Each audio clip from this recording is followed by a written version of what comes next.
Bonsoir. Après la vision de ce film remarquable, nous avons la chance d'avoir un débat avec 4 intervenants qui, tous à leur manière, ont une activité majeure dans leur pays et en dehors de leur pays, qui depuis des années luttent pour tenter de mettre fin à cette impunité dont on a pu voir les conséquences par le biais de ces témoignages. Alors tout d'abord, j'aimerais accueillir Gaël Garcia Bernal, acteur-réalisateur, vous le savez bien entendu, mais qui a aussi un très important travail d'activisme politique, qui réalise lui aussi des films, notamment un film sur les migrations entre le Mexique et les États-Unis, cofondateur d'un festival Ambulante, et puis qui a lancé cet après-midi au Conseil des droits de l'homme de l'ONU un appel urgent. Le Mexique a besoin, dit-il, d'un mécanisme international contre l'impunité. Le plaisir d'accueillir Gaël Garcia Bernal.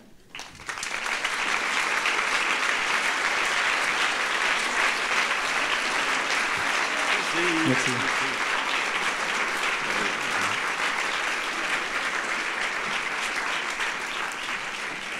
Anabel Hernandez. Anabel Hernandez est une journaliste d'investigation, d'enquête qui travaille depuis de très nombreuses années sur la corruption, sur l'impunité au Mexique.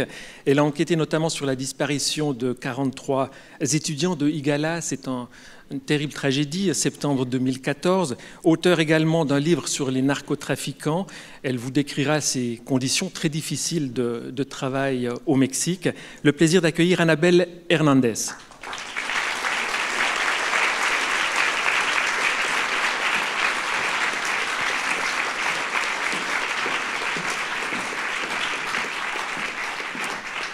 Ischel Cisneros est également journaliste. Elle dirige actuellement le Centre national de communication sociale au Mexique. C'est un média alternatif pour contrebalancer le monopole des grands groupes de presse. Très active également dans la lutte contre l'impunité. Très active aussi contre cette loi qui a été adoptée par le Congrès en décembre de l'année dernière. Une loi sur la sécurité intérieure qui donne quasiment un blanc-seing dans l'armée pour les tâches de sécurité publique. Nous l'évoquerons évidemment lors de ce débat. Le plaisir d'accueillir Ischel Cisneros.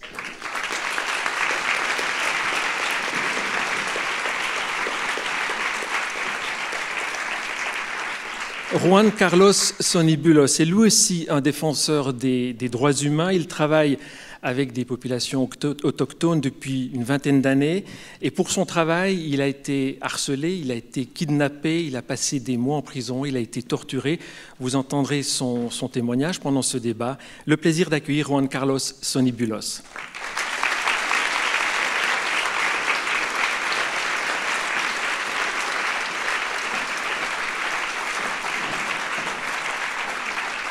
Asseyez-vous, je vous en prie.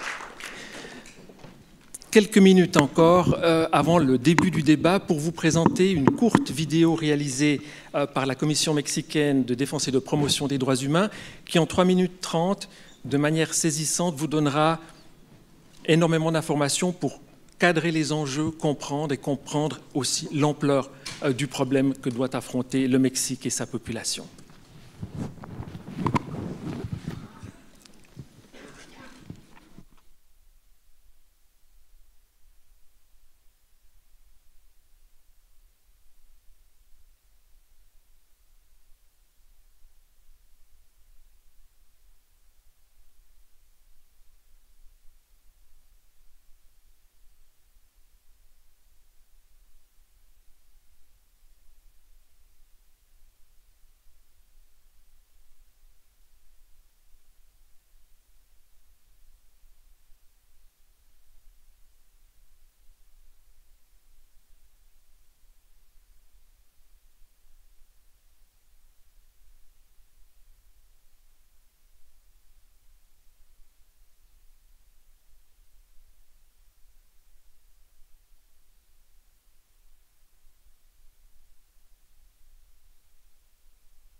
L'impunité commence avec le silence. C'est le texte que vous lisiez dans ce documentaire qui nous rappelle la réalité des faits au Mexique. Aujourd'hui, Gaël Garcia Bernal, vous étiez à Genève devant la Commission des droits humains. Vous avez lancé un appel vibrant pour que cesse justement cette impunité. Qu'est-ce qui vous a poussé à lancer cet appel maintenant? Pardon, bonsoir. Mon français, c'est très pathétique, mais j'ai dit ça pour 10 années. Mais l'année prochaine, je parlerai bien. Ok? Espagnol, français, anglais. Qu'est-ce que vous voulez? Qu'est-ce que vous voulez? Espagnol? Ok, ok. Bueno. Está bien. Bueno, muchas gracias. Gracias por estar acá, por venir a ver esta película, por recibirnos así, por ver este clip. Seguramente todos ustedes están ya adentrados e interesados en este tema, no solo en México, sino en muchas partes del mundo.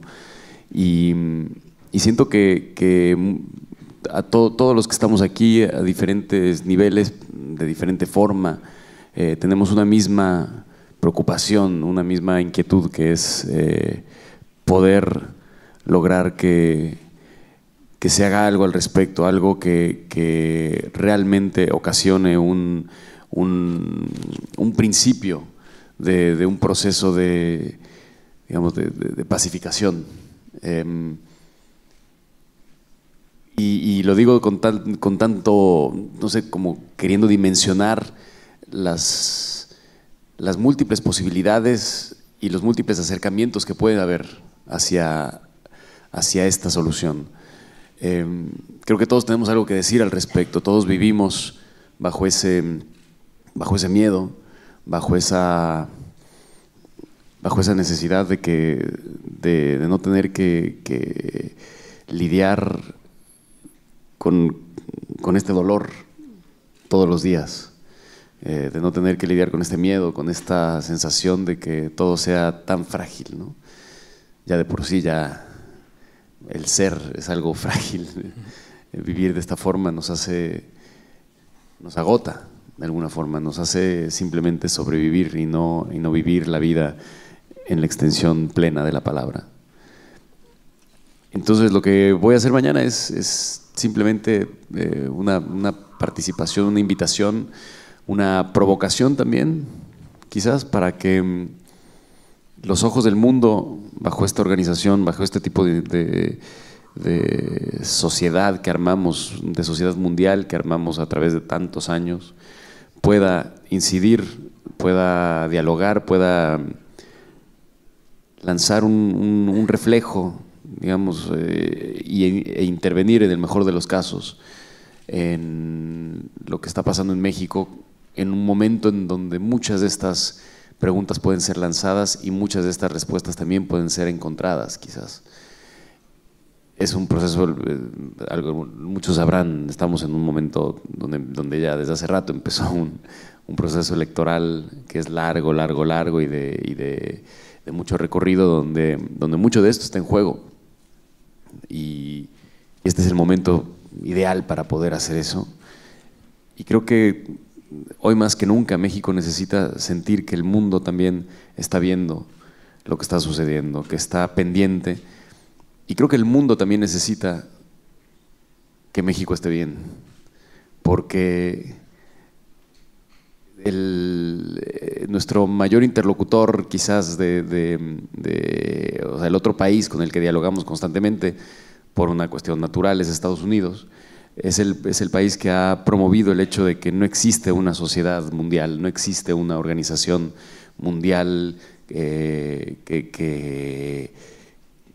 o sea, desde la época, bueno, no sé, a lo largo de tantos años, ¿no? Pero bueno, con Bush quedó muy claro, ¿no? De que Estados Unidos puede quebrar la ley, ¿no? La ley internacional. Y creo que el mundo necesita que México sea un país que muestre que todos podemos encontrarle una solución a temas que, en efecto, no son exclusivos de México, son completamente globales. Todo eso, en muy pocas palabras, lo diré ahí mañana, y con la esperanza de que desde todas estas intenciones, desde todos nuestros espacios de trabajo, desde todas nuestras, no sé, desde todos los lugares donde podemos expresarnos, desde todos los lugares donde podemos ser parte de este proceso de democratización, podemos incidir para que esto cambie de una vez por todas. Alors j'aimerais peut-être faire réagir les autres participants à ce débat, à cet appel lancé pour tenter déjà de mettre un projecteur sur cette impunité au Mexique, parce que c'est un phénomène connu mais peut-être pas suffisamment connu, et puis réagir aussi sur cet appel, peut-être un appel à l'aide de la communauté internationale. Vous dites qu'il faut un mécanisme international contre l'impunité au Mexique. Alors quelle forme ça pourrait prendre? Quelle est votre réaction par rapport à cet appel à l'aide que l'on entend, qui a été lancé aujourd'hui, Anabel Hernández? Bueno, yo soy periodista de investigación mexicana desde hace 25 años y México en este momento es el país más peligroso para ejercer periodismo, incluso más peligroso que Siria. Del año 2001 a la fecha, a febrero de 2018, han sido asesinados en México 172 periodistas, 172 de manera absolutamente impune. El 99% de los casos es impune. Tan solo en el 2017 fueron asesinados 14 periodistas, 12 en Siria, que es un estado declaradamente en guerra, donde el mundo claramente puede ver lo que está ocurriendo ahí. México, que se supone que es una de las 15ª economías mundiales, México que vive al lado de Estados Unidos, México que se supone que vive en un estado de democracia, México que se supone que es una república, 14 periodistas asesinados en el 2017. Estamos hablando de una crisis, como lo explicaba Gael, que no solo corresponde a México. Lo que está sucediendo en México no es solo corresponsabilidad del gobierno corrupto mexicano, no es solo corresponsabilidad de los carteles de la droga, no es solo corresponsabilidad, y hay que decirlo honestamente, de la cultura de ilegalidad que existe en México, una cultura de ilegalidad que ha permeado en todos los sectores, desde el sector popular hasta las grandes esferas de poder en México, sino también es una corresponsabilidad de la comunidad internacional, de países aquí como Suiza, donde no solo consumen la droga que trafican los carteles mexicanos, sino también lavan el dinero. Aquí hay una corresponsabilidad en dos vías. El mundo, el primer mundo, Estados Unidos, Europa, son los grandes consumidores de estas drogas que matan a los mexicanos, pero también son sus bancos, las bolsas de dinero, la bolsa de Nueva York, las grandes bolsas donde se manejan estos recursos económicos que fluyen por todos lados, se controlan aquí. Y me parece que cuando se habla de la barbarie que ocurre en México, tenemos que acabar con la hipocresía que existe en este tipo de países, donde sí van a la ONU, hablan de la barbarie que ocurre en México, pero nadie es capaz de confesar que ustedes mismos están contribuyendo a estos asesinatos. Entonces me parece que hay que hablar las cosas de manera clara, poner a cada uno la responsabilidad que le corresponde y acabar principalmente, si bien en este momento no se puede... Yo en lo particular no me pronunciaría sobre una política específica de qué hacer con el consumo de drogas, hay que legalizarlo, no tengo clara esa visión todavía. Lo que sí tengo claro es que para acabar con el dinero, con el lavado de dinero no se requiere una bala, no se requiere el ejército en las calles, no se requiere la policía, se requiere que todos terminen con esta corrupción generalizada, que el dinero de la droga que genera todo este mercado ilegal que mueve las economías termine y que haya un combate real, verdadero contra el lavado de dinero, principalmente en países como aquí, como Suiza. Nous aurons sans doute l'occasion de revenir sur cette question fondamentale que vous posez, celle de la corresponsabilité finalement, puisqu'on parle de guerre contre la drogue, mais il y a bien des pays producteurs qui exportent un bien de consommation, entre guillemets, avec des conséquences désastreuses pour les pays qui les produisent, puisque la violence généralisée, c'est c'est vous, le Mexique, qui la subissez. Donc j'imagine que lors des questions de l'audience, on aura peut-être l'occasion d'y revenir. Quand on parle d'impunité, un chiffre est absolument sidérant. 98% des meurtres ne sont pas résolus au Mexique. Il n'y a pas d'arrestation, il n'y a pas de coupable, il n'y a pas de jugement. 98%, c'est un chiffre, une réalité quotidienne pour vous. Je poursuis le tour du panel et j'aurais voulu vous demander, Michel Cisneros, comment cette invraisemblable impunité, vous la vivez au quotidien, quel impact ça a sur votre travail de journaliste et d'activiste sur des droits humains? Bueno, es difícil porque ese es mi país, ese es donde yo vivo y donde yo decidí vivir, porque justo me preguntaban ayer que por qué no me voy, ¿no? Yo no le pienso dejar mi país a los malos, somos muchos más los buenos que necesitamos y que queremos ese país. Hay más de 33,000 personas desaparecidas en nuestro país. Entre los últimos 10 años mataron más de 22,000 mujeres y existe más de un 90% de impunidad. Desde el delito más simple, como que te roben tu celular en el metro, hasta el delito más grave, como que te asesinen a un hijo, queda impune en México. Y eso solo los que se denuncian. Y lo que es más grave aún es que nosotros tenemos que vivir con eso y la comunidad internacional no sabe o no se quiere dar cuenta, porque el gobierno mexicano le miente a sus ciudadanos, le miente a las víctimas, le miente a las organizaciones locales, pero también le miente a la comunidad internacional. Mientras nosotros nos quedamos con un país que se está cayendo a pedazos, mientras nosotros sufrimos que no volteen a vernos. Porque imagínense lo que es para una madre salir a marchar el 10 de mayo, que es el Día de las Madres, salir a marchar porque no tiene a sus hijos en su casa. Miles de madres salen a marchar el Día de las Madres en México porque sus hijos están desaparecidos, sus hijos e hijas están desaparecidos. Eso sucede en mi país, en el país que dice sus gobernantes que cada vez estamos mejor, que económicamente estamos muy bien, que le vamos a ganar esta guerra a Estados Unidos en contra del muro. Eso es lo que dicen nuestros gobernantes. Lo que pasa en nuestro país y los que vivimos ahí sabemos que es totalmente distinto. La diferencia entre mucha gente que se ha ido de mi país, muy respetable su decisión, es que yo no le pienso dejar mi país a esos canallas. Ese es mi país donde viven mis hijos.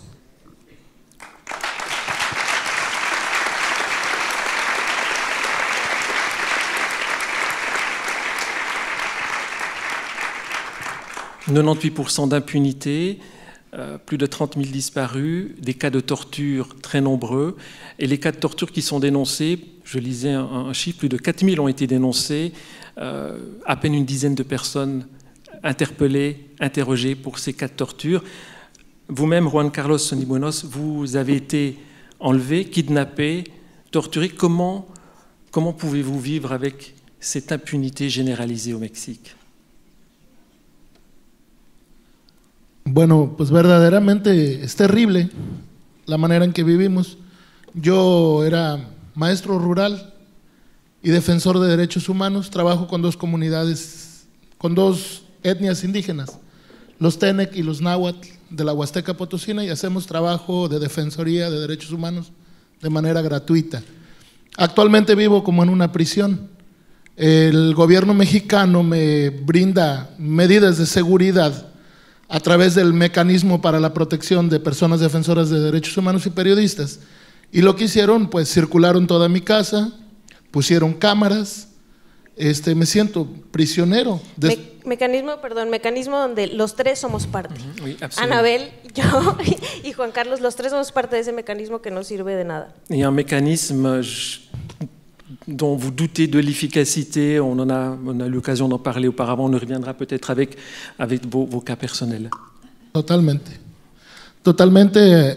porque yo siendo beneficiario del mecanismo del que hablamos, que que protege a defensores de derechos humanos y periodistas.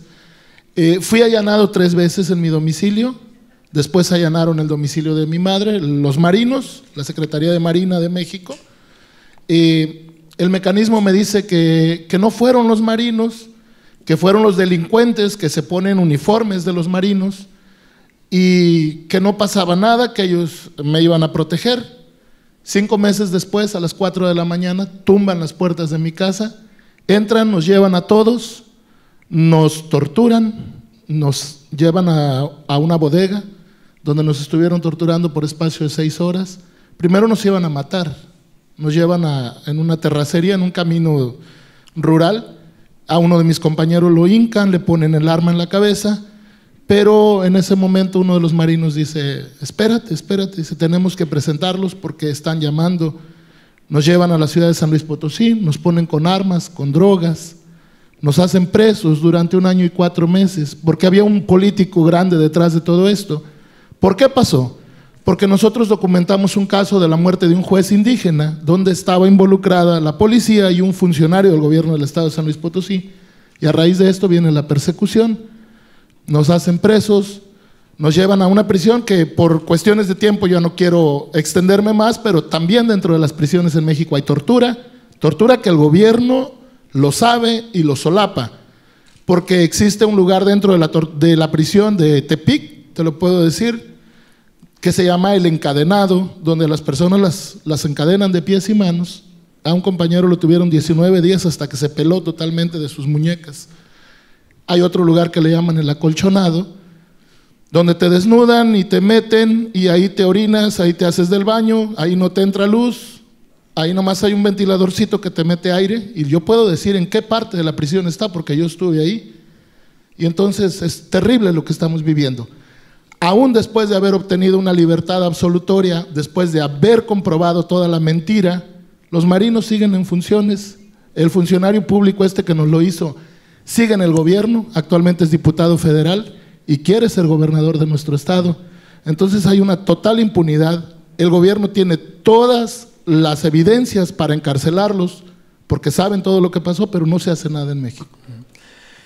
Est-ce que toute personne au Mexique, à un moment donné ou à un autre, peut être touchée par cette violence, cette arbitraire, cette impunité? Je pense à vous, Gaël Garcia Bernal, vous êtes peut-être protégé, si j'ose dire, entre guillemets, par votre réputation, on vous connaît, vous voyagez à l'étranger. Est-ce que c'est quelque chose qui peut toucher tous les Mexicains? A ver, no, obviamente es un país muy grande. Somos más de 100 millones de habitantes y extrañamente tenemos una cohesión, digamos, de identidad y de amor por nuestro país que ha sido un accidente quizás hermoso, de que, como dice Ixchel, o sea, somos más los que queremos que esto pare, que esto no sea así, que esta no sea nuestra realidad a la que tenemos que estar sometidos. A mí me tocó crecer quizás por el seno familiar en el que crecí, que es muy, muy alivianado, muy gente de teatro. Crecí no sé, mi familia es de Sinaloa, la familia paterna es de Michoacán. Desde niño me tocó crecer yendo a casa de mis abuelos a vivir de cerca con una ilegalidad que existía y que estaba ahí operante. Mi familia es de Dimas, Sinaloa, y de Huetamo, Michoacán, que es tierra caliente.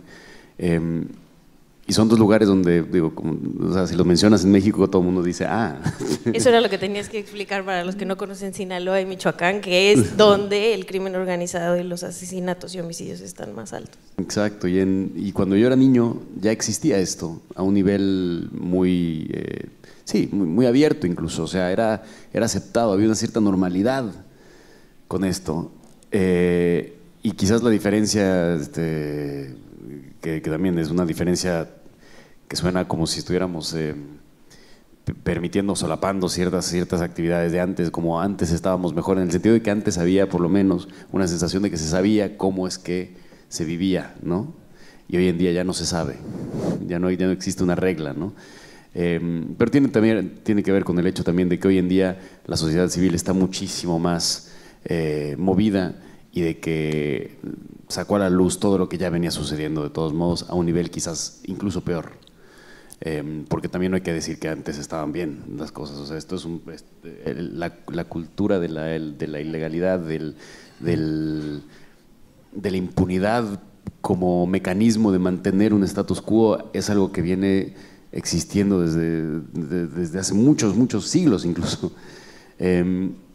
Entonces en este proceso de democratización nos hemos dado cuenta y hemos crecido manifestándonos. Me tocó a nuestra generación nos tocó vivir el levantamiento zapatista que fue definitivamente ¿cómo decirlo? Una especie de parteaguas que nos hizo pertenecer y participar dentro de un proceso activo de democratización en México, que sus últimas consecuencias fueron pues el hecho de que existe ahora un proceso democrático, digamos, donde antes el poder, o sea, el partido que antes estaba llegó a no estar. Alternancia, ¿no? Le llaman, ¿no? Alternancia, exacto, sí, con una democracia definitivamente perfectible, ¿no? En todos los sentidos.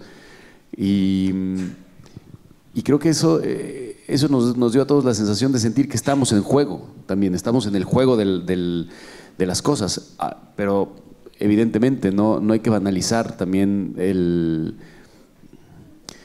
la realidad que vive gente que viven los indígenas de la Sierra de Guerrero, por ejemplo, no tiene nada que ver con la realidad que vivo yo. Sin embargo, somos del mismo país y yo quiero, por una cuestión simplemente de responsabilidad, de empatía, de responsabilidad como ser humano, deja tú del mismo país, querer que ellos tengan la misma libertad que yo tuve al crecer. Con todo y que te podría decir que mi crecimiento también vive bajo estas reglas. O sea, si te agarra la policía hay que temerle, si están los militares mientras vas manejando, yendo de vacaciones, en el retén no se sabe qué es lo que pueda suceder, ¿no? Hay que tener cuidado. También queriendo hermanarte también con esas personas que también terminan trabajando como militares, que se vuelven en la Marina, también queriendo conocernos de alguna forma, porque también no es que haya un mecanismo de algo, una guerra ideológica que nos esté, donde nos estemos peleando. Al contrario, más bien creo que lo que tenemos es una desorganización brutal y una sensación de no tener los mecanismos como para justamente rendir cuentas para la gente que se pasa, para la gente que abusa. Y bueno, la forma en que yo vivo en México es definitivamente distinta a los que activamente están en el frente de estas discusiones, a los que profesionalmente también, que maravilla que existan profesionales que trabajen en instituciones, que están ahí hablando y señalando y diciendo, y yo nada más, yo acompaño de alguna forma, pero en ese acompañamiento siento que cargo, o más bien que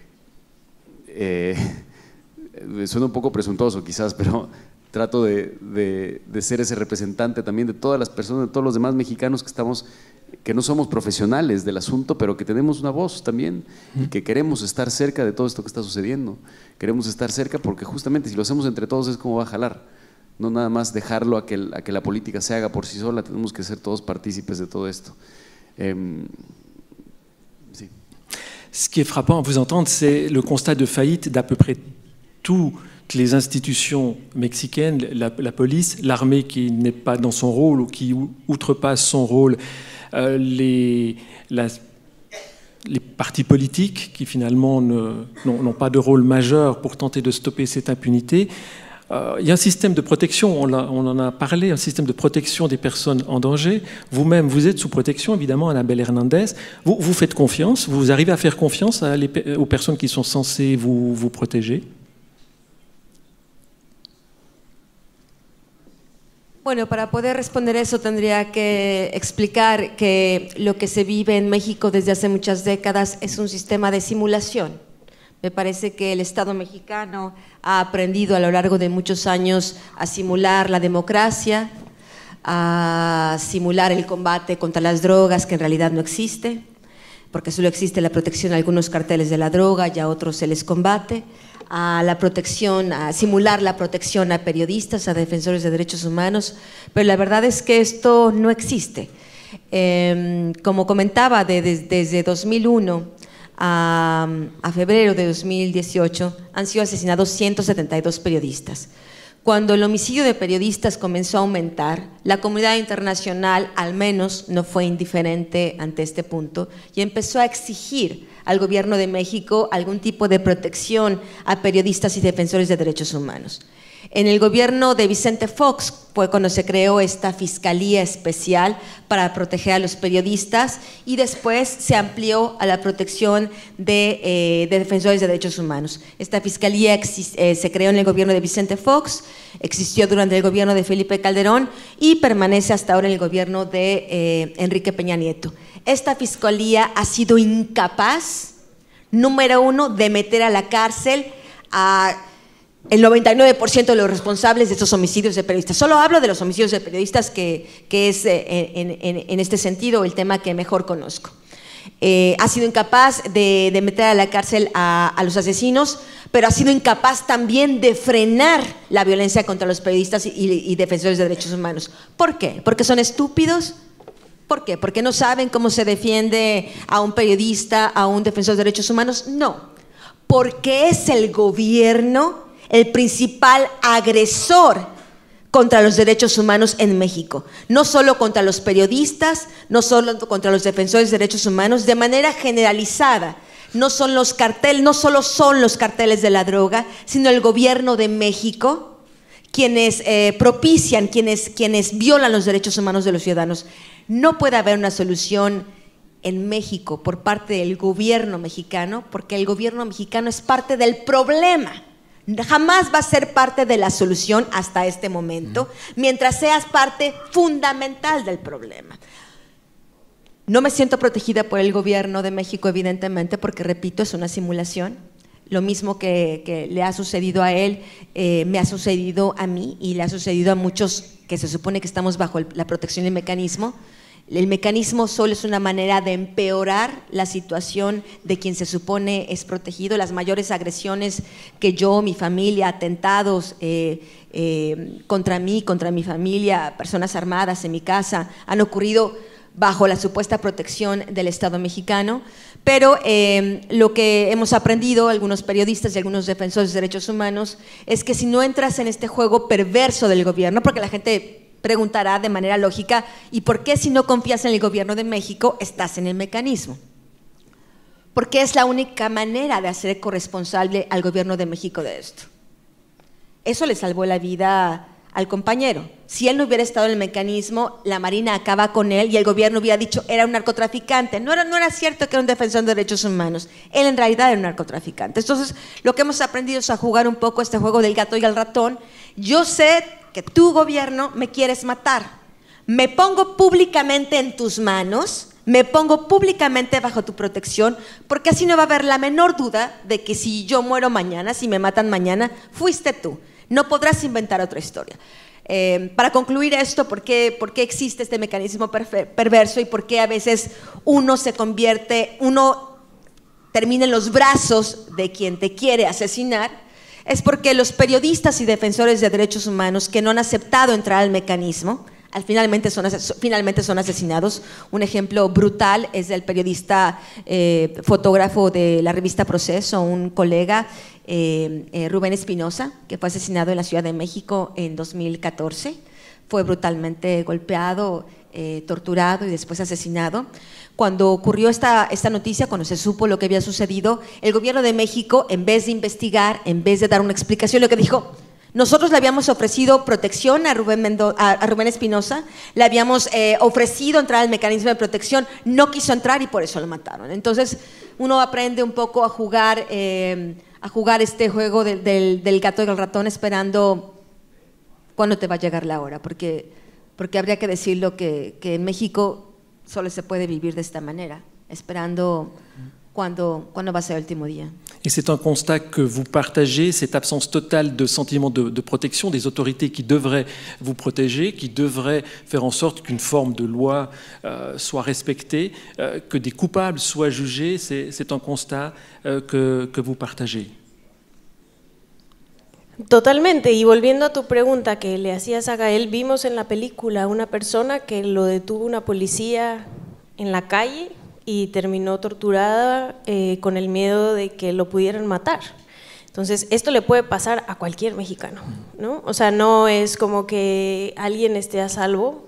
Bueno, la clase política a lo mejor está a salvo porque ellos son parte de este juego. Y sí, en un país donde hay más del 90% de impunidad en los delitos, pues por supuesto que sabes que las instituciones no funcionan, ¿no? O sea, justo nos enfrentamos a unas próximas elecciones y la verdad es que a menos que quien llegue en ese lugar sea un mago, esto no va a cambiar de la noche a la mañana, porque las instituciones están podridas, porque todos son parte de ese mismo juego.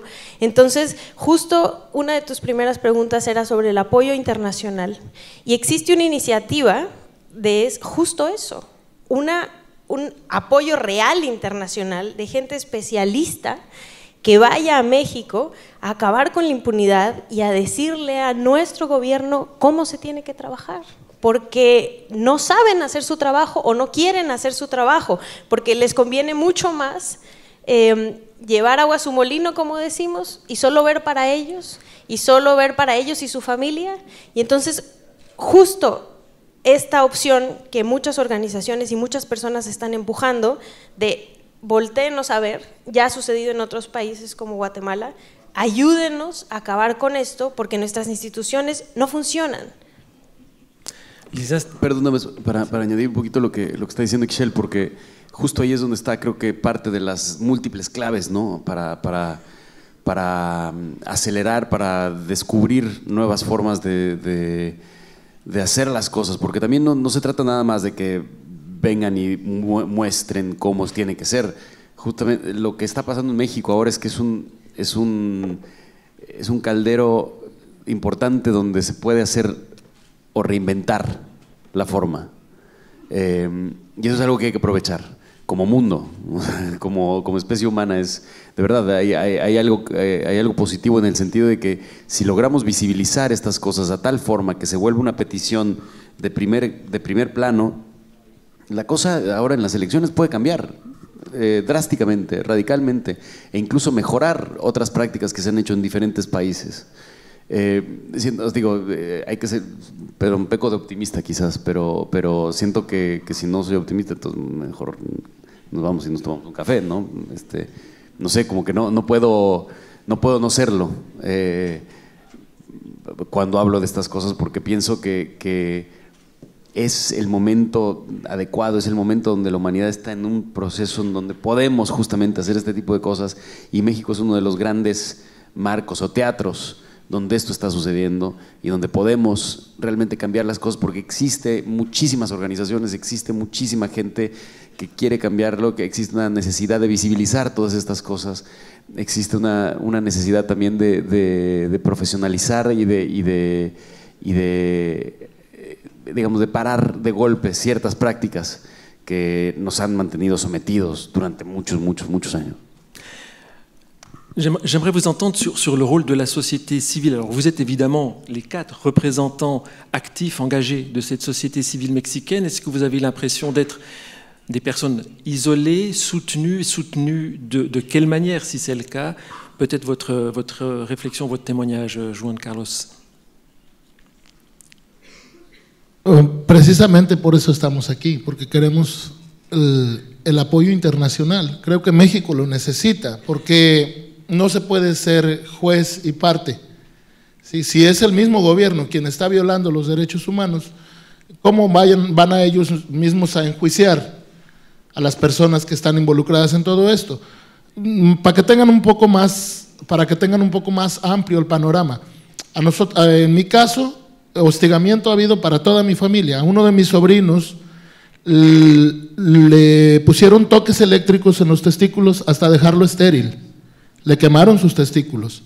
A otro de mis sobrinos lo estrangularon y tiene un tumor, ahora en el cuello presenta un tumor, Evanibaldo. Con todo esto, y me duele mucho decirlo, pero es así, la Comisión Nacional de los Derechos Humanos en México no reconoció la tortura, dijo que solo fue maltrato. Maltrato que te quemen los testículos, maltrato que te hagan un tumor en el cuello al estarte estrangulando, y aún así existe una comisión ejecutiva de atención a víctimas donde a mi sobrino se le diagnosticó que debía ser operado inmediatamente y hasta la fecha no lo han hecho. Donde se dice que nos debían reparar el daño que nos hicieron, una reparación integral, y hasta la fecha no se ha hecho. Entonces sí nos sentimos aislados, sí nos sentimos, tenemos organizaciones gracias a la Comisión Mexicana de Defensa y Promoción de los Derechos Humanos, gracias a la ONU que nos ha estado apoyando también muchísimo. Es ahí donde sentimos el respaldo, pero fuera de eso nos sentimos solos, vivimos con miedo, estamos encerrados. Entonces verdaderamente hacemos un llamado a la comunidad internacional para que intervengan en México, porque no le vemos otra solución. Y a toda la gente, está esta campaña, no más impunidad. Todos podemos apoyar, ustedes desde aquí también pueden apoyar, métanse a esta página y les pedimos de favor a todos que hagan algo por México. A mí me cuesta mucho hablar de esto y muchas veces me gana el sentimiento, pero es una realidad que estamos viviendo. ¿Por qué estamos aquí? Seguimos defendiendo a los indígenas, seguimos trabajando. Ahorita estamos en defensa del agua, a favor de la consulta libre, previa e informada, aún a riesgo de nuestra vida y sin recibir un peso a cambio, porque lo hacemos de corazón, pero sabemos que existe una gran necesidad de justicia en México. No puede seguir siendo así, y comparto tu forma de pensar también. Amo a mi país, yo no me voy a ir de mi país. Solamente que ese hombre que nos hizo esto llegara a gobernante, entonces yo sí me iría porque nos van a matar seguramente. Pero mientras podamos seguir luchando, aquí estamos de pie. Yo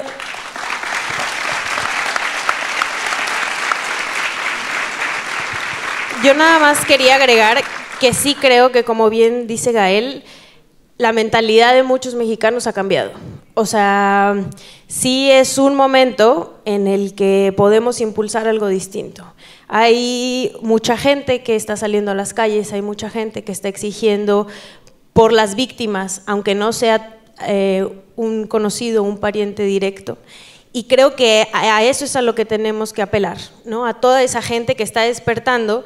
Y también yo en los foros en los que he hablado muchas veces les digo, y muchos de ellos son jóvenes, que no, hasta que, si seguimos como vamos, en todas las familias de México va a haber un desaparecido. Si no hacemos algo, todos vamos a tener un desaparecido, un asesinado, una persona desaparecida, una persona asesinada en nuestra familia. Que nos importe la vida del otro. No necesitamos llegar a que todos tengamos una persona desaparecida, una persona asesinada en nuestra familia para que nos importe salir a las calles, para que le exijamos a nuestro gobierno, para que le exijamos a nuestro próximo representante, sea quien sea. Porque como bien decía Anabel, estamos entre los países económicamente mejores del mundo y no puede ser que tras bambalinas esté pasando todo esto. Annabelle, vous avez l'impression aussi qu'on est peut-être dans un moment de bascule avec une société civile où finalement beaucoup de Mexicains ont connu dans leur vie concrète, dans leur chair, soit des arrestations, soit des tortures, soit des personnes proches qui ont disparu, dont on n'a aucune nouvelle. Est-ce qu'on est dans un moment peut-être, 2017-2018, de bascule, de réalisation et je ne dirais pas de soulèvement, mais de prise de conscience de la société civile mexicaine? Yo creo que México está en una crisis tan terrible. México está en un estado de descomposición y de destrucción total, que sí pienso que es tierra fértil. Es justamente este momento donde no se puede ir peor.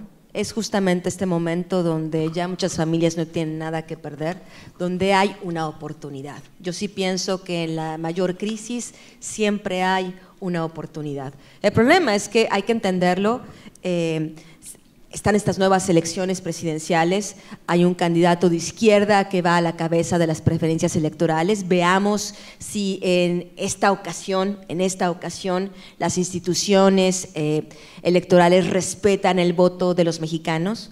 Veamos de qué manera se concreta este voto. Pero tenemos que hacer un diagnóstico muy realista, ¿no? Para resolver las situaciones en México no va a ser un hombre, no va a ser una sola persona la que puede resolver esto. Debemos ser todos los mexicanos en conjunto los que hagamos una alianza contra la corrupción, una alianza contra esta cultura de ilegalidad que nos está destruyendo y recomenzar. Pero no es una situación fácil. El panorama es este. En México tenemos este ejército que se acaba de aprobar una ley.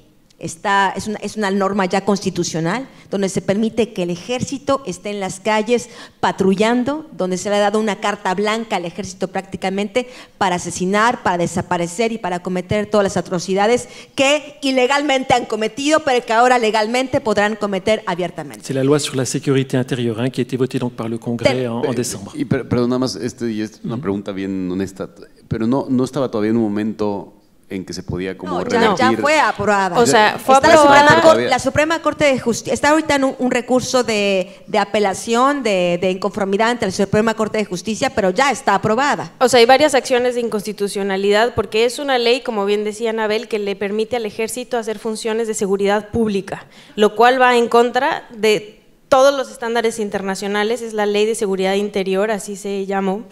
Y entonces lo que le permite al ejército es justo esto, lo que ya hacía poderlo hacer con permiso de la ley, pero es tan inconstitucional que todo el mundo le dijo al gobierno mexicano, específicamente a los senadores y a los diputados que las aprobaron, que por cierto, justo ayer vimos una película de Venezuela y Hugo Chávez estaría orgulloso de esta ley que los partidos de derecha en México aprobaron, que son el PAN y el PRI, porque le da al ejército las armas para que hagan con la sociedad lo que quieran. Esta ley está en la Suprema Corte de Justicia de la Nación, pero aún así está activa. La cosa es que de aquí a que la Suprema Corte la frene pueden pasar años mientras el ejército sigue en las calles, y nosotros tenemos estados como Guerrero, Sinaloa y Michoacán, específicamente Sinaloa y Guerrero, donde los militares tienen más de 40 años trabajando.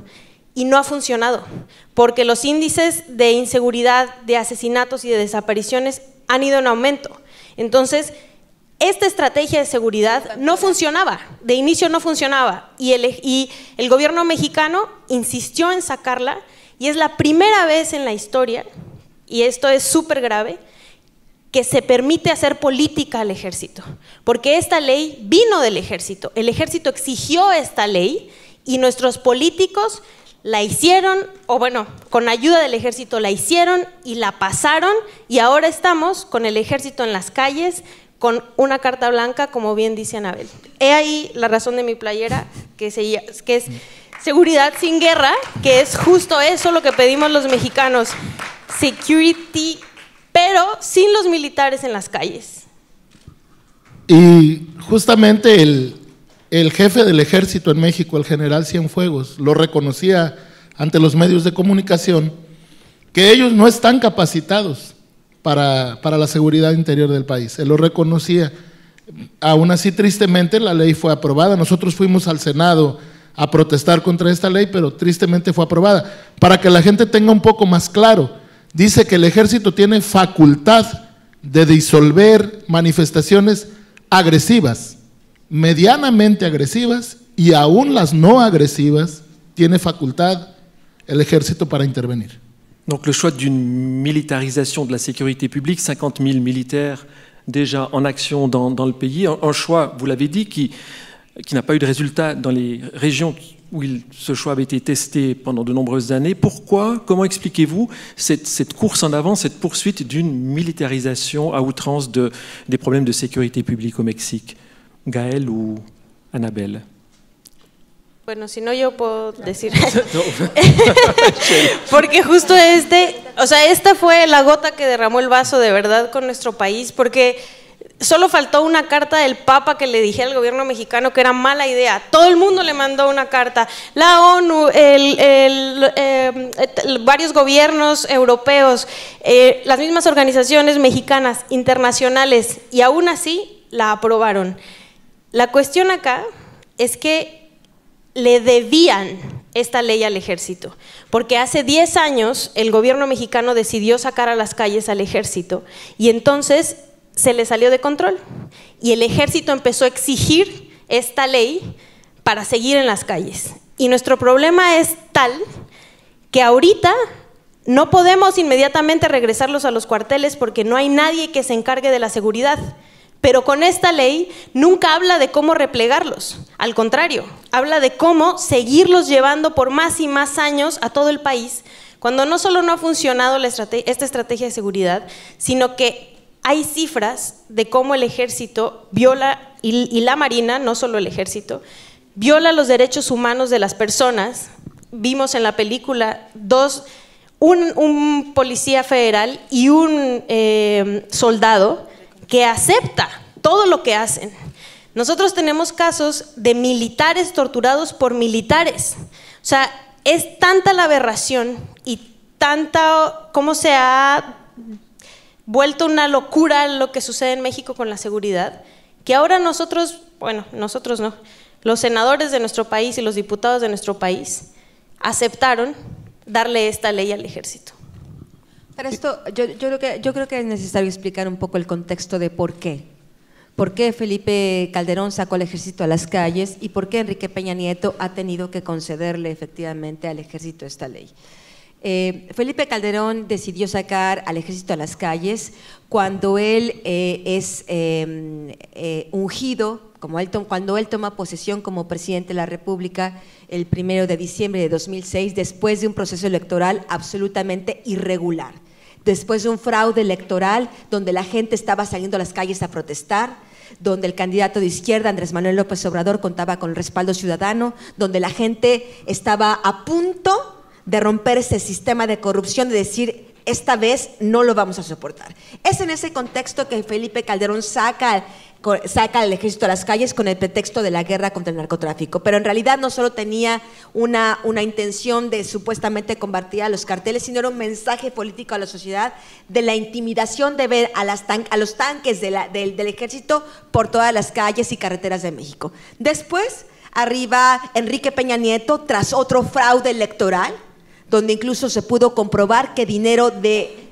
dudosa procedencia, hasta ese momento no se sabe de dónde viene todo este dinero del financiamiento de la campaña de Enrique Peña Nieto. La violación a la ley era tal que él no debió nunca haber llegado a ser presidente de la República, y entre más débil era Enrique Peña Nieto, más fuerte, entre más antidemocrático, entre más frágil se fue haciendo el presidente de la República, más poderoso se fue haciendo el ejército mexicano. Por eso en este momento el ejército mexicano, nadie en el Congreso, ni en el Senado, ni los diputados, ni siquiera los medios de comunicación, realmente los más importantes, los que tenían más poder para poder criticar esta medida, se opusieron a eso, porque el ejército prácticamente no sé cómo explicarlo, pero es un golpe, es un poco, no quiero exagerar, pero es un poco una especie de dictadura militar, donde oficialmente el presidente de la República no es el general Cienfuegos, pero el general Cienfuegos hoy tiene más poder que el presidente de la República, sin duda alguna.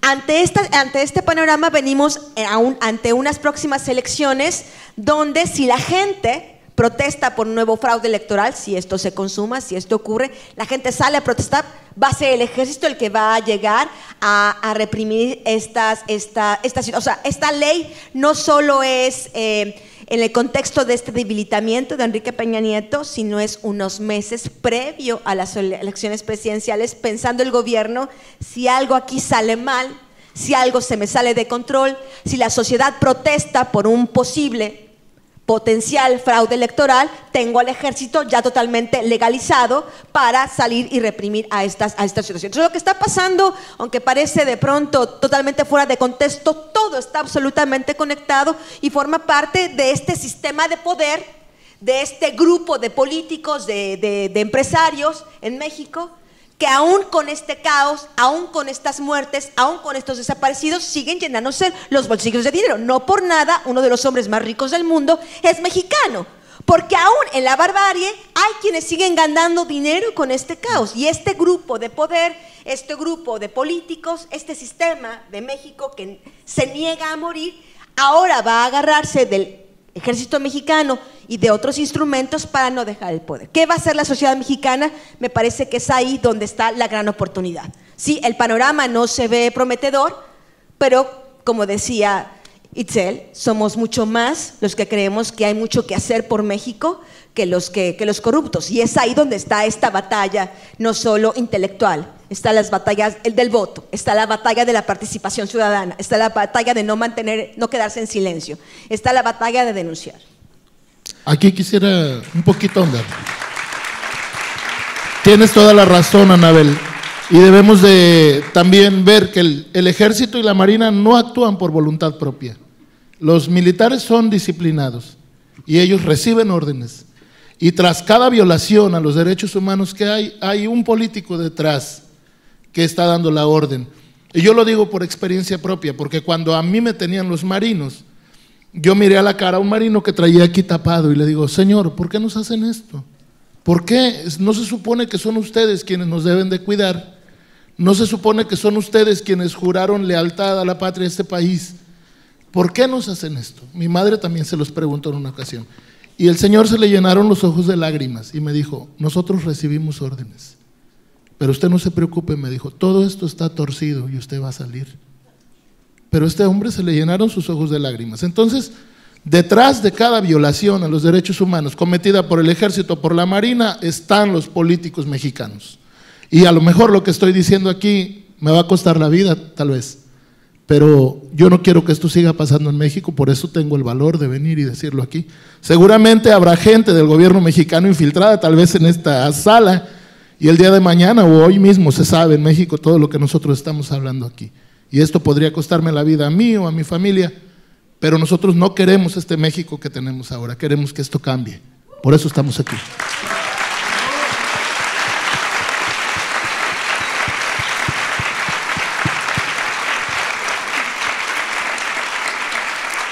Je vous remercie pour vos témoignages et cette première partie du débat. L'heure est venue, nous avons encore une demi-heure, 35 minutes pour des questions de l'audience, de la salle. Dans la mesure du possible, je vous remercie de poser une question de manière concise ou une remarque de manière concise et simplement lever si vous avez une question, levez la main. J'imagine qu'il y a des micros qui sont dans la salle et on pourra entendre vos questions.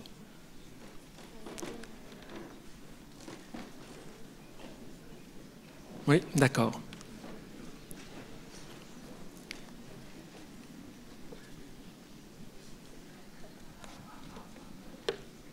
Hola, quería saber si van a mostrar esta película en México, en los cines mexicanos, porque la vimos hoy, es súper interesante, todo lo que vimos muy fuerte, pero ¿qué pasa en México? ¿La van a mostrar?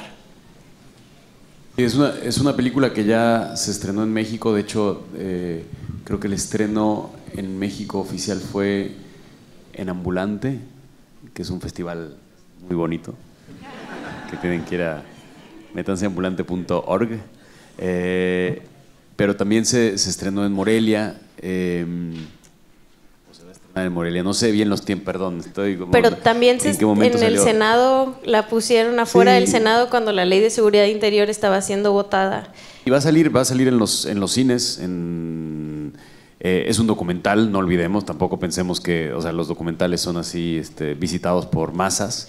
La verdad es que las corridas comerciales de los documentales, por ejemplo, donde más asistencia hay es que mucha gente va en México a ver documentales, es en este festival, en Ambulante, o en ciertos documentales que tratan un tema en particular y que se vuelve un tema mediático que todo el mundo acompaña, ¿no?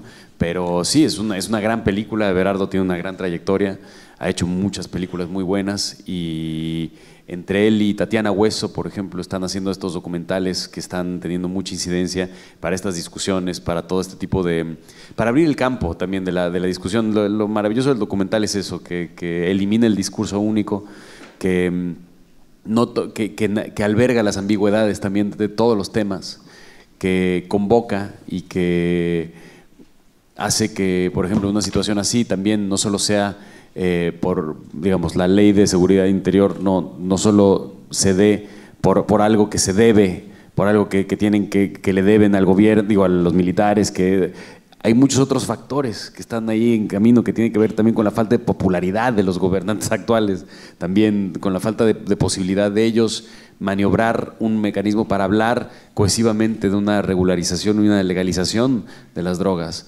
donde todavía existe un estigma absurdo, idiótico, por ejemplo, que tiene que ver con la marihuana, ¿no?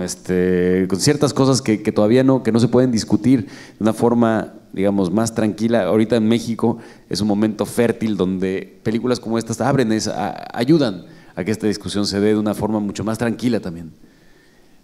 Porque evidentemente también necesitamos ver todos los ángulos, ¿no? de los temas. Y bueno, sí, es una película que está, tampoco, eso ya cambió bastante también. O sea, las películas no solo se muestran en festivales en Europa, ¿no? Estas películas se muestran en los lugares donde ocurrieron los hechos, y la gente que participa en las películas, bueno, corre un riesgo tremendo y son de una valentía increíble, porque participar así, hablarlo abiertamente, sí, dando un paso al frente hacia, yo creo que hacia esta posteridad que todos buscamos, pues también de cambiar las cosas. D'autres questions dans la salle? Madame. Et ensuite, Madame.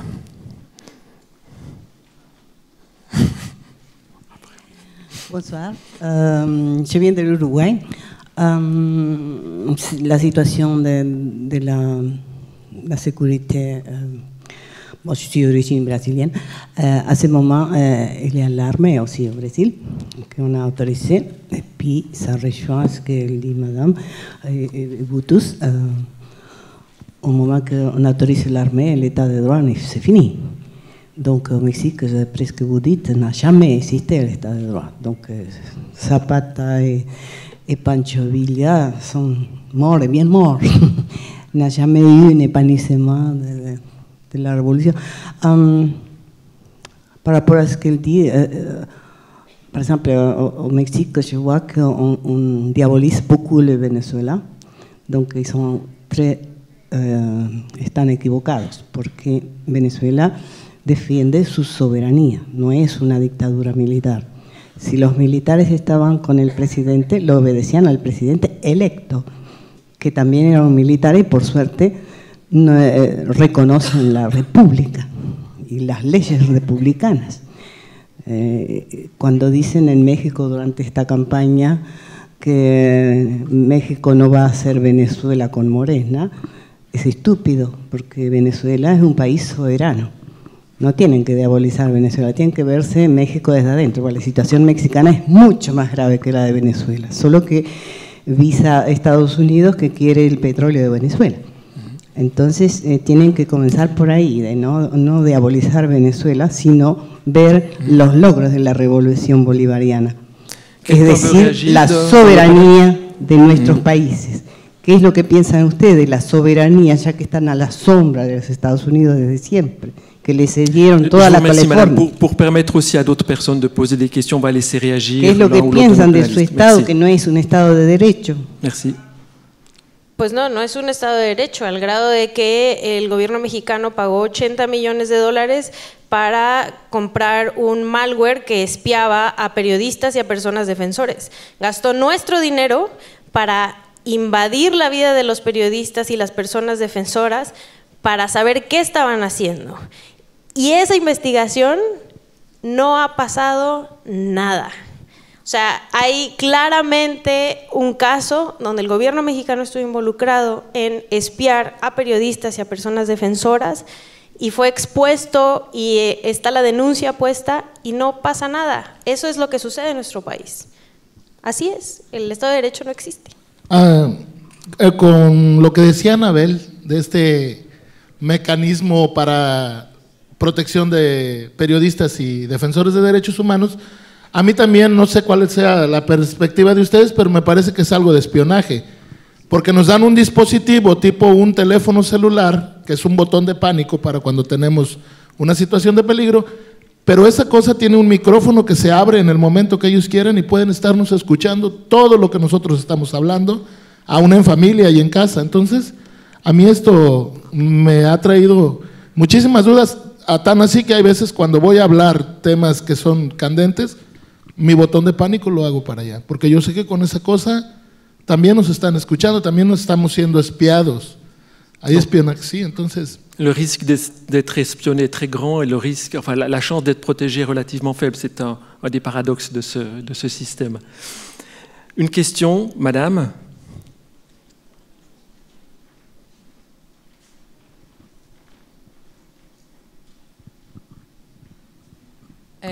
Mi pregunta va más allá para tal vez la periodista y el artista.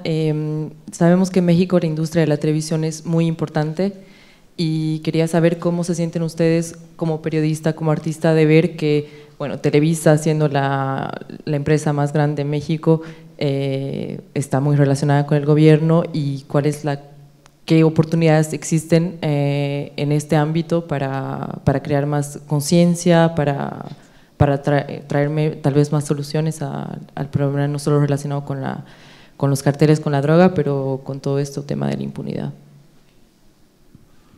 Bueno, yo creo que definitivamente un factor muy importante para explicar lo que está pasando en México, la crisis actual, es la falta de democracia en los medios masivos de comunicación. Aunque es cierto que ya más personas en México tienen acceso a redes sociales, internet, la verdad es que la gran mayoría de las personas sigue informándose cotidianamente a través de los medios masivos de comunicación, sea la televisión o el radio. Y desde hace décadas en México existe un sistema perverso donde el gobierno, a través de la publicidad gubernamental o de las concesiones de radio y televisión, porque es el gobierno quien da la concesión al empresario. Yo te doy permiso de abrir tu estación de radio, yo te doy permiso de tener tu cadena de televisión. Es a través de este control económico y político que en México no existe una verdadera democracia en los medios masivos de comunicación. Los medios masivos de comunicación trabajan para el poder y por eso se repiten todas estas historias. Si uno ve, de verdad, uno ve Televisa, uno ve Televisión Azteca, uno escucha la radio, uno escucha que existe otro país. Uno escucha que es donde los militares son los héroes, donde los marinos son los muchachos buenos, donde los policías federales hacen su trabajo. Es un país que no existe, que solo existen estos medios masivos corruptos. Entonces, uno de estos debates que tienen que abrirse, esperemos muy pronto, es acabar con este sistema de corrupción en los medios masivos de comunicación y democratizarlos para que la gente tenga acceso a información auténtica, a información de manera oportuna, tener la información oportunidad para poder tomar decisiones libres. Mientras los medios masivos de comunicación sigan repitiendo las historias oficiales, como la historia oficial sobre la desaparición de los 43 estudiantes, que no tiene nada que ver con lo que realmente pasó, como la historia oficial de la masacre del 68, donde no hay justicia, como la historia oficial de la masacre en Tlatlaya y otras tantas, como la masacre de Aguas Blancas, como la masacre de Acteal y tantos hechos terribles que han ocurrido en México, donde la versión oficial distorsiona absolutamente la realidad y le impide al pueblo de México tener acceso a la verdad y a la justicia. El día que termine esta manipulación de los medios masivos de comunicación, ese día puede también haber un mayor despertar de la sociedad mexicana y tomar decisiones libres. También, pero quisiera añadir a ver, no lo enfoquemos nada más a un solo, ni a un medio, ni a un país en particular. Este es un problema mundial. O sea, esto es algo que realmente está afectando al mundo de tal forma que alguien como Murdoch puede demandar a la BBC por prácticas monopólicas. O sea, creo que se entiende, para los que sabrán, bueno, sí, Murdoch, Fox demanda a la BBC, una televisión pública, que por prácticas monopólicas que evitan que el negocio, digamos, crezca, ¿no? de las otras televisoras y demás. O sea, llega a haber espacio para ese tipo de discusión, para ese tipo de demanda. Entonces, es una crisis realmente mundial la que estamos viviendo en ese sentido, también porque se acumula una cantidad de noticias, se acumula una cantidad de casos. digamos, con lo que sucede día con día en torno a lo que sucedió en Ayotzinapa, lo que sucedió en San Fernando, por ejemplo, en México, tendríamos para hacer un noticiero al día de ese caso, un seguimiento constante exclusivamente de esos dos casos. Es tal la magnitud de lo que está sucediendo, de lo que hay que visibilizar, de lo que hay que conversar, que definitivamente una democratización, una ampliación del espectro de la noticia sería necesario. No existe la respuesta rápida también, o sea, hacer más canales, bueno, ¿cómo se hacen más canales de la noche a la mañana? ¿No? ¿Qué implica hacer otras televisoras? ¿Qué implica? Y ya tenemos un canal nuevo y fue lo mismo que los otros dos, entonces tampoco ese fue la Pero a ver, solución. yo creo que sí hay una solución concreta. En primer lugar, debe eliminarse que los recursos públicos terminen en las televisoras y en los medios de comunicación. Si en la ley del presupuesto se elimina, se prohíbe al gobierno tener que dar dinero de publicidad a los medios de comunicación, ya al menos se corta, hay un problema. Y otro, que las concesiones de radio y televisión no las decida el Poder Ejecutivo, sino sea un modo más colectivo. Estoy en desacuerdo porque han existido, han existido medios masivos de comunicación, en este caso la BBC, por ejemplo. No, yo estoy hablando de México. Yo estoy hablando Pero de yo también creo que se tiene que regular en México la publicidad entero. oficial, más Sí. no eliminar, porque morirían muchos medios Morirían pequeños muchos en los medios, estados, exactamente. por ejemplo, que solo son el único medio en... ¿no?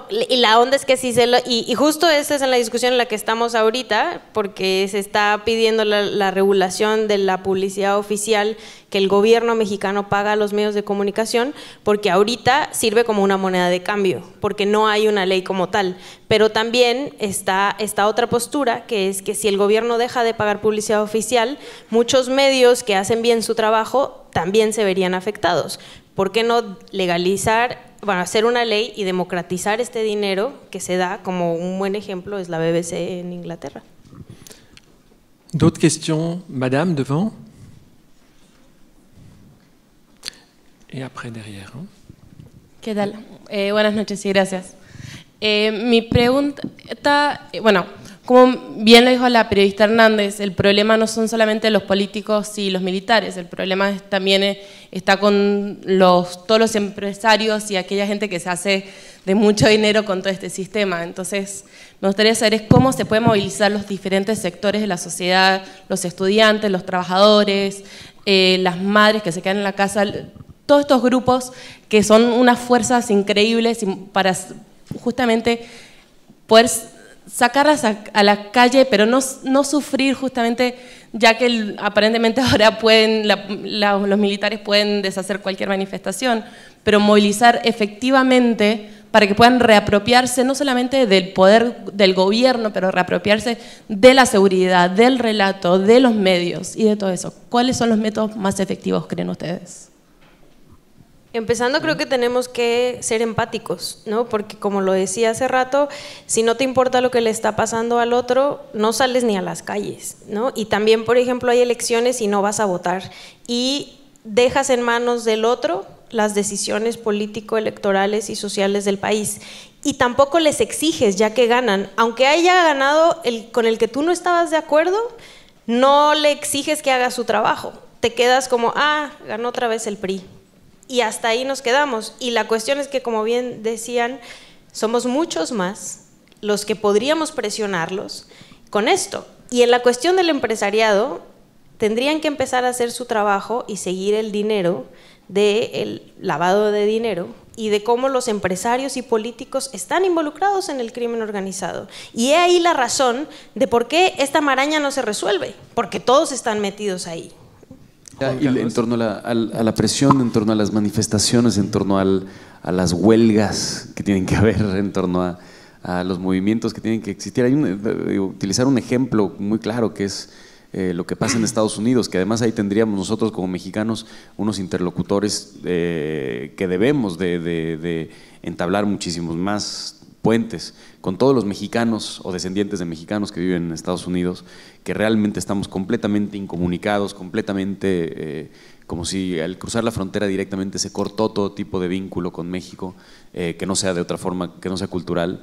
Siento que políticamente ahí hay un lugar donde puede existir una manifestación y una protesta fuerte y una presión en torno a cosas que están sucediendo en México y viceversa, ¿no? De México hacia Estados Unidos. Pero ahí está el ejemplo, o sea, ¿por qué en Estados Unidos con el innombrable siendo presidente no existe ni una sola huelga?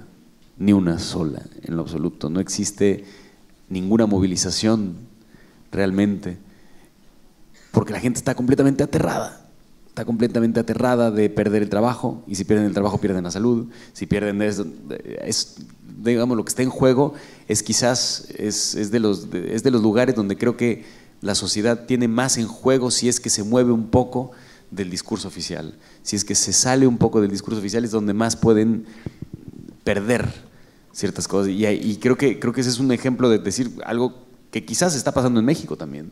Estamos aterrados también, hay mucho miedo, hay muchas cosas en juego, pero sabemos que si nos movilizamos desde este tipo de encuentros, desde ponernos todos en una habitación y discutirlo, desde hacerlo de forma privada, pública, hasta salir a las calles, hasta manifestarnos artísticamente, por la tangente siempre, en las elecciones, de mil formas, son formas de que esto puede cambiar.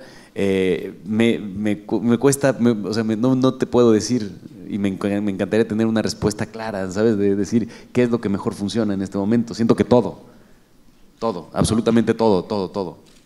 Juan Carlos. Sí, bueno, yo pienso también de manera muy personal que no debemos olvidar que la guerra es un negocio, ¿sí? Y que a alguien benefició esta guerra. Y nuestro vecino del norte, con el innombrable, como dice Gael, nos puso a pelear a los vecinos.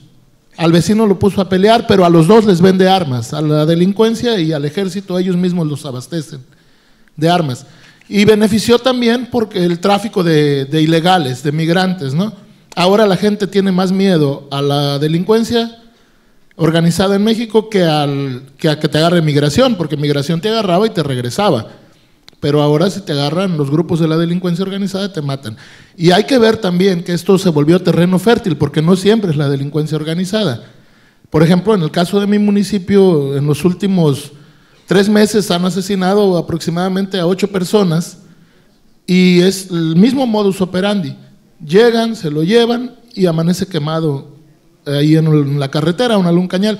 Y las personas que han logrado ver, dicen, son jóvenes, con el pelo rapado, o sea que son militares vestidos de civiles, desapareciendo a la población, y le echan la culpa al crimen organizado y dicen, no, fueron los narcotraficantes y ya no se investiga nada. Entonces también todos esos milagritos se los están colgando a la delincuencia, cuando muchas veces es el mismo gobierno quien lo está haciendo. Y esto es un negocio también, esta guerra es un negocio que genera dinero para quienes están vendiendo las armas.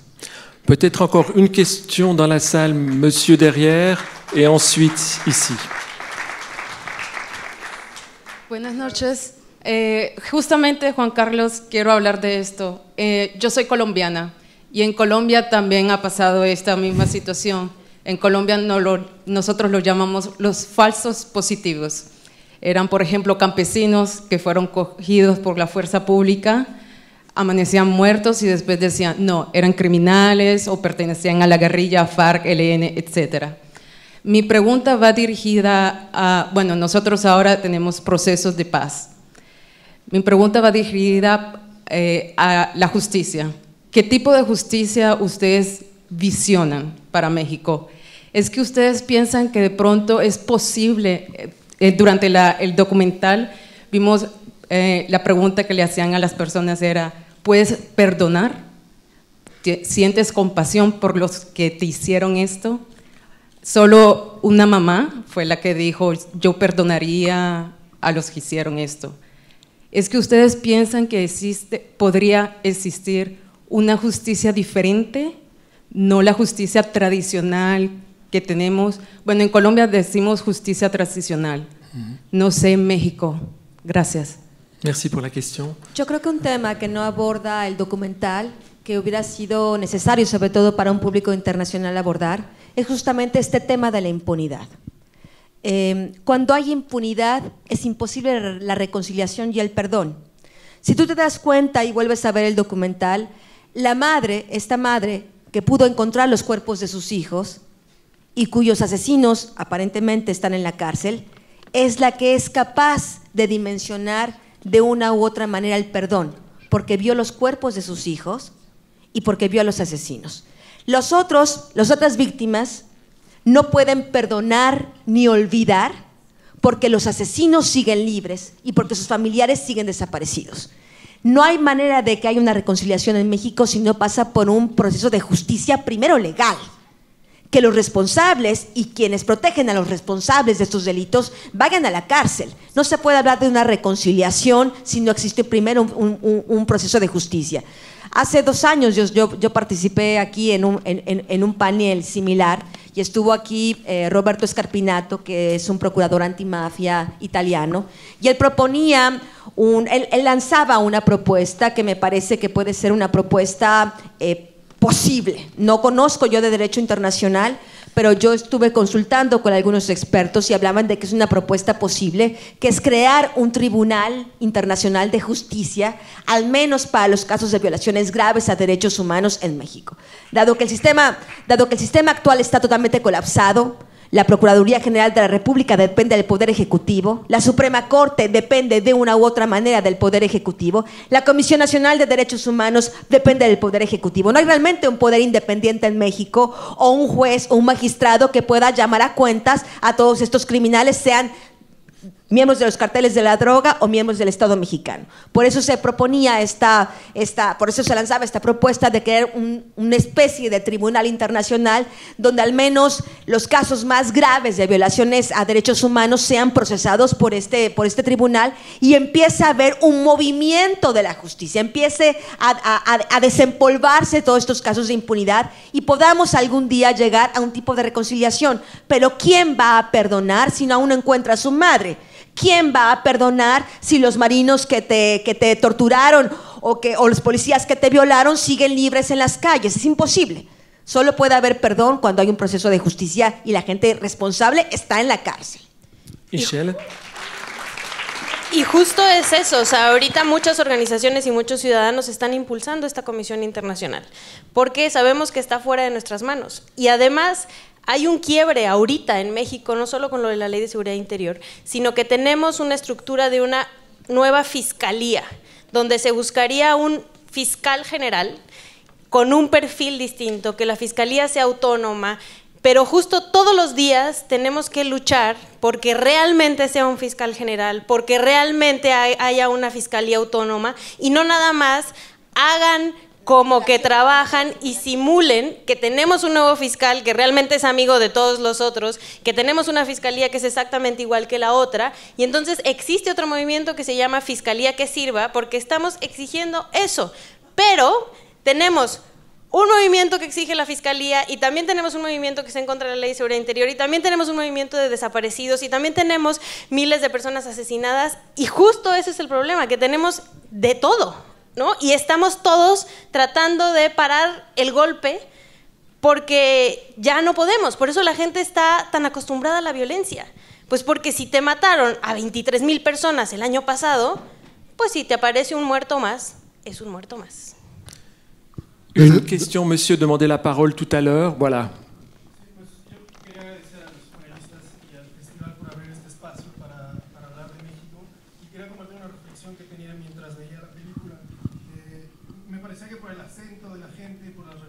geográficas que había muchos de estos sucesos estaban en el norte de México, en Chihuahua, en Ciudad Juárez, pero al mismo tiempo hablamos de la generalización de la violencia. También había un caso de Guerrero, de Iguala. En Iguala también es cierto, pero lo que me intriga un poco es cómo esta violencia generalizada ocurre, la pregunta es, ¿ocurre también en lugares como Chiapas, como Quintana Roo, como Yucatán, que son los destinos turísticos principales de México? Justo acaban de levantar una alerta en Quintana Roo para que las personas de Estados Unidos no vayan. ¿Cómo es que a pesar de esta violencia, los turistas extranjeros, europeos, de América del Norte, de Rusia, de América Latina, a lo mejor muchos que están en esta sala, siguen visitando México y hacen de México, que México sea uno de los 10 países más... Justo desaparecieron a tres italianos en México, y justo una de las historias es en la Ciudad de México. La pregunta es, yo quiero preguntar qué es lo que tiene México que sigue atrayendo a tantos turistas. Que es muy bonito. ¿Qué es mi pregunta? ¿Qué es la riqueza gastronómica? ¿Es la riqueza cultural? ¿Es la calidez de la gente? ¿Qué es lo que hace México tan especial para que a pesar de esta violencia generalizada, tanta gente siga visitando México? Quiero contestar un poquito a tu pregunta. Lo dijo la compañera, tenemos un país bello, con una biodiversidad enorme, pluricultural, multiétnico, verdaderamente, y lo decía la compañera, somos más los buenos que los malos.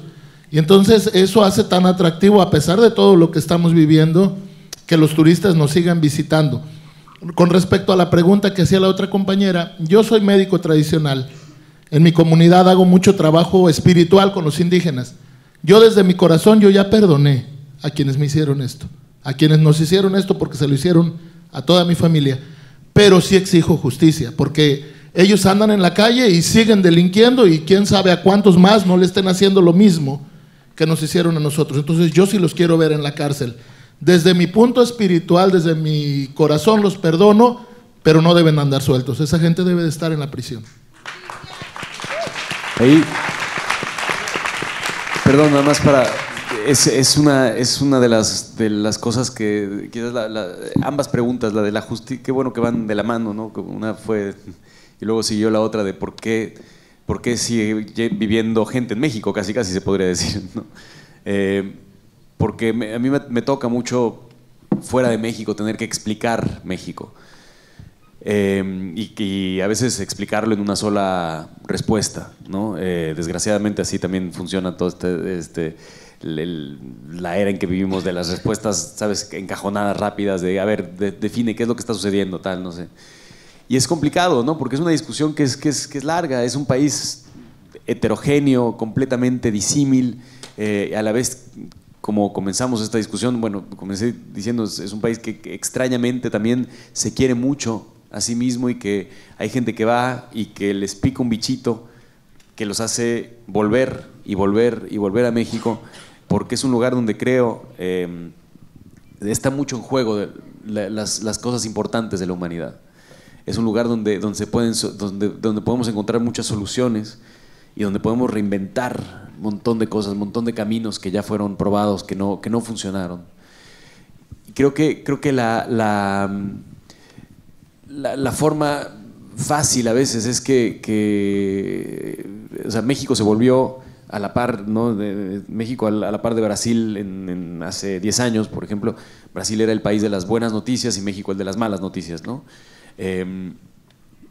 A mí me parecía que es lo correcto también, que México esté siendo ese país donde donde cada caso se documente, salga a la luz, que cada atropello salga a la luz, por más que no se trate una discusión de quién tiene más violencia, quién tiene menos, o sea, no ese es el punto aquí, no estamos para ver quién está peor, estamos justamente o sea, hablando de que es que no importa si es que hay una persona en Guerrero que está sufriendo este tipo de atropellos, es que no puede suceder más, y qué bueno que se visibilice, que eso sea, que se esté dando a conocer, que siga así, porque cada día que sucede otra tragedia, que pasa algo, creo que todos lo sentimos como algo, como una parte de nuestro ser que realmente se rompe completamente, y es algo que nos conmueve justamente para poder no solo estar acá hablando de esto, sino para todos desde su lugar poder hacer algo al respecto, y poder encontrar también,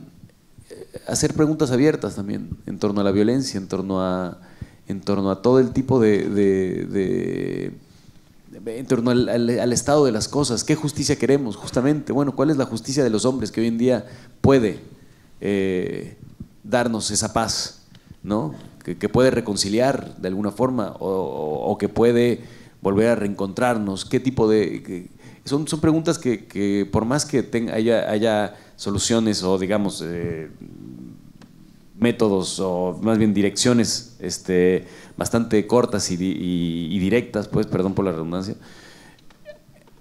da para una discusión filosófica, social, espiritual, importante también, porque no existe un modelo claro, no existe una solución, no existe, no hay un país que haya demostrado que esto se soluciona de tal forma, ¿no?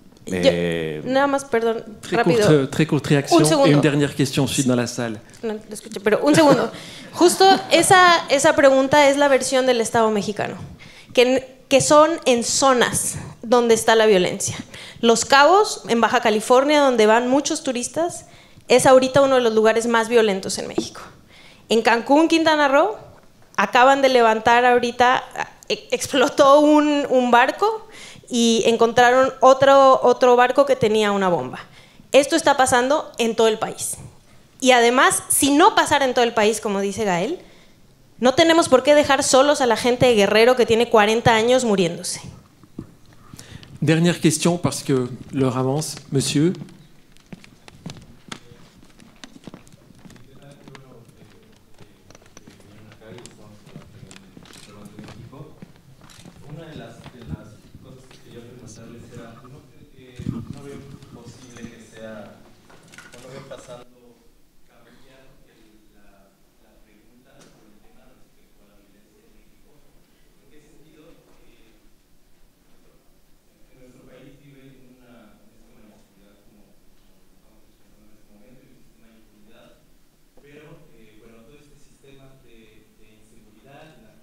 Todo este sistema de inseguridad, de narcotráfico, comienza a partir del combate contra las drogas.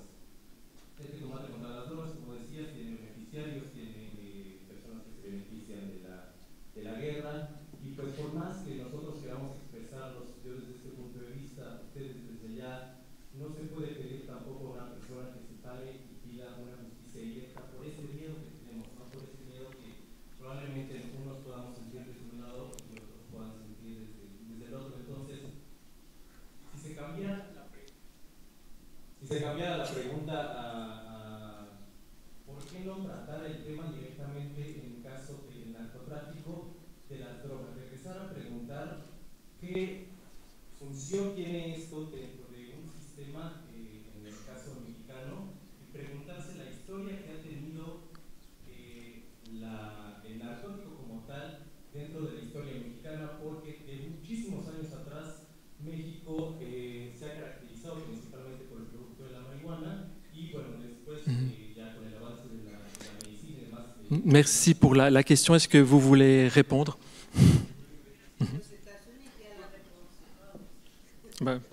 Bueno, estamos ante un panorama muy complejo. No sé, como decía Gael, este tipo de temas es para hablar tanto porque el tema no se responde con una respuesta corta, ¿no? Para entender el tema de la violencia tendríamos que entender el tema de la falta de oportunidades de trabajo. Para entender el tema de la violencia tendríamos que entender la desigualdad social, la desigualdad económica. Para entender la violencia tendríamos que entender toda la violencia que se transmite a través de los medios masivos de comunicación. En el sentido del tema de las drogas específicamente, no es realmente el tema de las drogas lo que ha desatado esta violencia. No es el tema de las drogas lo que ha desatado la violencia. Si hablamos concretamente, el tema del tráfico de drogas existe en México, cuando menos yo tengo documentado nombre por nombre quienes participaban en mi libro Los Señores del Narco. Existe por lo menos documentado de que el presidente de la República participa activamente de las décadas de los 70s. ¿Por qué en los 70s, en los 80s, en los 90s no había esta masacre brutal de personas cuando el tráfico de droga estaba ahí, cuando se producía la marihuana, cuando se producía la heroína, cuando se pasaba por ahí la cocaína, y ahora sí? Entonces no estamos hablando solo de un tema que se explica a través del tema de las drogas. Estamos hablando también de un tema que tiene que ver con la injusticia social. Cuando tú ves que la impunidad es generalizada, Cuando tú ves que el policía es impune, que el presidente es impune, que el político es impune, que el empresario es impune, que el cura pederasta es impune, la gente llega un momento que dice, ¿y por qué yo no? ¿Por qué si todo el mundo delinque? ¿Por qué si todo el mundo hace aquí lo que se le da la gana, viola, mete, saca? ¿Por qué yo no puedo hacerlo y vivo en esta opresión? Y me parece que ese es el juego perverso de la impunidad. La impunidad genera todo tipo de violencia, porque una gran parte de la violencia no tiene que ver con las drogas. Una gran parte de la violencia tiene que ver con la extorsión. Una gran parte de la violencia tiene que ver con la violencia sexual contra las mujeres. Una gran parte de la violencia tiene que ver con el secuestro. Una gran parte de la violencia tiene que ver con la desaparición forzada. No solo tiene que ver con el tema de las drogas. El tema de las drogas es una proporción del problema, pero no es todo. Entonces estamos hablando de un tema mucho más complejo, donde pienso yo que el ingrediente clave que explica por qué cada vez detona más la violencia es la impunidad que genera aún más violencia. L'impunité, donc, on a bien compris, c'est le mot-clé.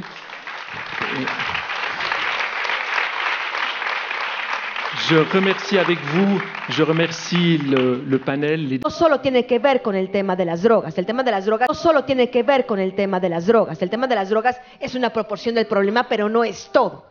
Entonces estamos hablando de un tema mucho más complejo, donde pienso yo que el ingrediente clave que explica por qué cada vez detona más la violencia es la impunidad que genera aún más violencia. L'impunité, donc, on a bien compris, c'est le mot-clé.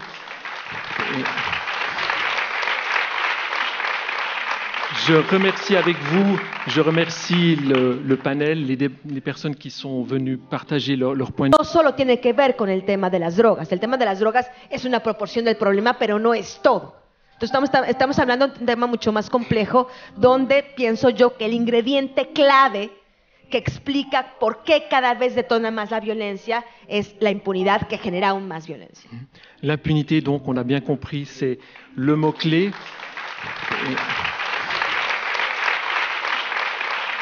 Je remercie avec vous, je remercie le panel, les personnes qui sont venues partager leur point de vue, et peut-être cet espoir que la seule personne que l'on a vue ôter son masque dans le film ne soit plus seule dans, qui sait, quelques années, puisque l'impunité, espérons-le au Mexique, aura reculé. Merci à vous tous pour avoir participé à ce débat. Merci.